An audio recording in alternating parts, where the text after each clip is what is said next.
अस्सलाम वालेकुम दोस्तों, वॉइस ऑफ जापान से मोहम्मद इदरीस आपकी खिदमत में हाजिर है जापान से। तो दोस्तों आज की वीडियो है जी, कुछ दोस्तों ने पूछा है कि ये जापान का जो इनविटेशन, गारंटी लेटर, स्पॉन्सर, ये क्या चीज होता है, तो इसके बारे में थोड़ी सी वजाहत से बताएं। तो जी सर, ये होता है दावतनामा, भी इसको बोलते हैं, इनविटेशन दावतनामा ही होता है उर्दू में, मैं आपको बता देता हूं। और साथ में गारंटी लेटर होता है कि ये बंदा जो आएगा ये हमारे साथ रहेगा, या जिस किस्म के उसमें लिखा होता है गारंटी लेटर के ऊपर, ठीक है, कि हम इसकी गारंटी देते हैं, ये बंदा आएगा, ये हमारे साथ रहेगा, या इसका जो अखराजात हैं यहाँ पर जापान में हम भी इसके अखराजात वगैरह कुछ फोर्ड करेंगे, ये एम्बेसी में सबमिट करने होते हैं। और ये खाली सिर्फ दो पेपर नहीं होते, एक अलहदा से होता है इनविटेशन, उसके ऊपर रीजन वगैरह लिखा होता है कि किस लिए आप किसी को बुला रहे हैं, तो वो पूरा उसमें लिखना होता है, चाहे 2-4 लाइनें हो या एक लाइन में लिखा हो कि ये मेरा दोस्त है या रिश्तेदार है, ये घूमने फिरने के लिए आना चाहता है, इसको इसलिए मैं बुला रहा हूं, बस इतना सा भी काफी है। फिर गारंटी होती है, वो गारंटी जो है वो किसी की भी गारंटी हो सकती है, चाहे जापानीज हो या फॉरेनर भी हो। अब इसमें यानी कि ये देखें कि इसमें ये इनविटेशन, स्पॉन्सर ये भेज कौन सकता है, जिस बंदे के भी जापान में पेपर बने हुए हैं, चाहे वो परमानेंट है, चाहे उसका 1 साल का वीजा है, चाहे उसका कंपनी का वीजा है, वो ये पेपर भेज सकता है, किसी को भी दावतनामा, इन्विटेशन वगैरह भेज सकता है, कोई मसला नहीं है।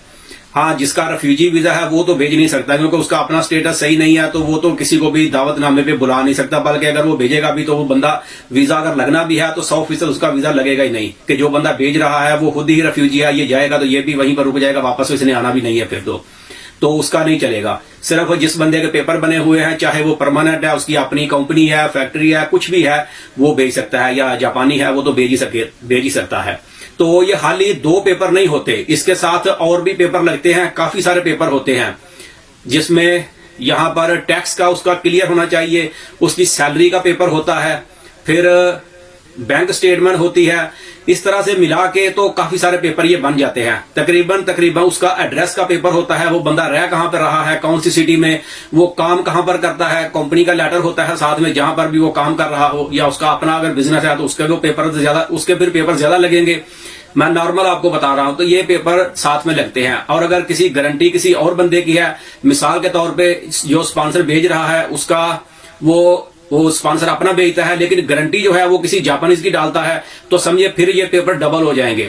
फिर जापानीज के भी पेपर जो होंगे, गारंटी लेटर उसका भी होगा, फिर उसके पासपोर्ट की कॉपी भी साथ चाहिए होगी, लग सकती है, वो तो एक्स्ट्रा कॉपी अगर लगाएंगे तो सही है, वरना जो उसका फैमिली रिकॉर्ड होता है, जैसे हमारा नादरा में कंप्यूटराइज नादरा रिकॉर्ड होता है, फैमिली रिकॉर्ड, तो यहाँ पर भी इन लोगों का भी ये फैमिली रिकॉर्ड है। ये उधर अपने, जैसे हम लोग नादरा में जाते हैं, ये यूनियन काउंसिल में जाके सेक्शो बोलते हैं जापान में, वहां पर जाके ये बोलते हैं, कोक्से की तोहन बोलते हैं, तो उसमें पूरा रिकॉर्ड इनका आ जाता है।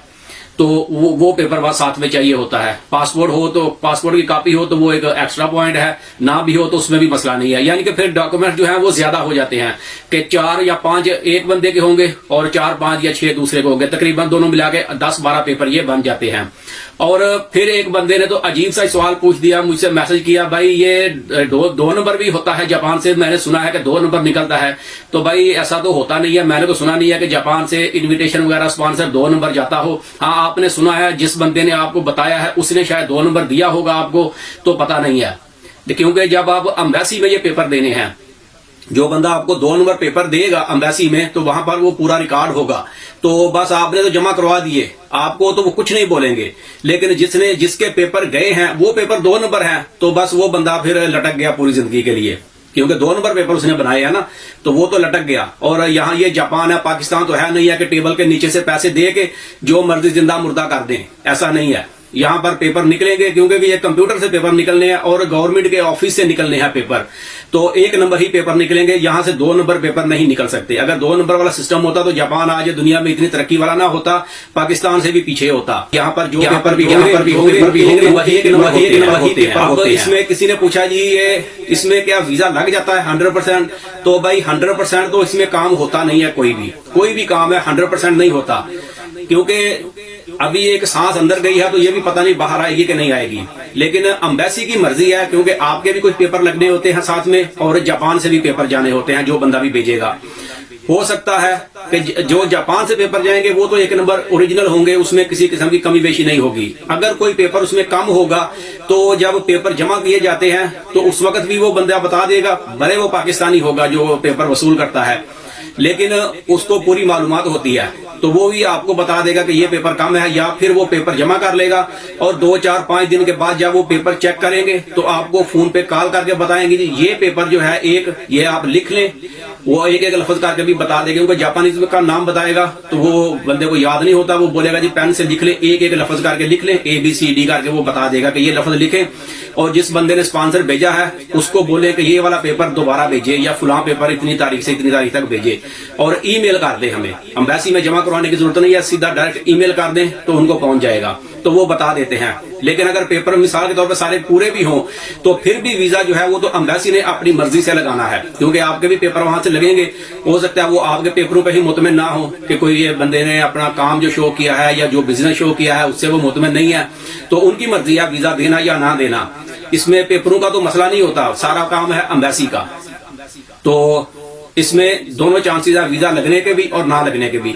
लेकिन इसमें फिर भी ज्यादा चांसेस होते हैं स्पॉन्सर के ऊपर वीजा लगने के, क्योंकि जो बंदा स्पॉन्सर भेज रहा है उसके सारे पेपर क्लियर हैं, तो उनको तसल्ली होती है कि वहां पर कोई बंदा है, ये बंदा जिसके पास जाएगा कि जापानीज लैंग्वेज चलती है, ये बंदा जाएगा, इसको हर चीज की वहां पर सहूलत होगी, तो इसलिए उनको वो भी थोड़ा सा मुतमिन होते हैं और वीजा आसानी से मिल सकता है। लेकिन ना मिलने के भी चांसेस हैं, 100% तो कोई काम नहीं होता।